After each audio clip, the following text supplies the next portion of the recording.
திராவிட முன்னேற்ற கழக தலைவர் சட்டமன்றத்தில் என்னை நோக்கி கேள்வி கேட்கிறார். நீங்க பாரதிய ஜனதா கட்சியோட கூட்டணி வைக்கவில்லை என்று சொன்னீர்களே, திடீர்னு ஏன் கூட்டணி வச்சீங்க அப்படின்னு சட்டமன்றத்தில் திடீர்னு எழுந்திருச்சு முதலமைச்சர் எதிர்கட்சி தலைவராக என்னை நோக்கி கேட்டார்.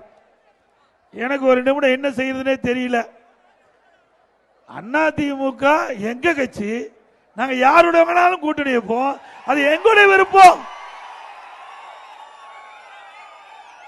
என்னைக்கு அதிமுக பாரதிய ஜனதா கூட்டணி அமைச்சமோ அப்பவே ஸ்டாலினுக்கு பயம் வந்து விட்டது. தேர்தல் தோல்வி பயம் வந்து விட்டது. இல்லைன்னா சட்டமன்றத்தில் இந்த கேள்வி கேட்க வேண்டிய அவசியம் இல்லை. ஆக அனைத்து இந்திய அண்ணா திராவிட முன்னேற்ற கழகம் பாரதிய ஜனதா கூட்டணி வலிமையான கூட்டணி என்பதை சட்டமன்ற தேர்தல் நிரூபித்து காட்டுவோம்.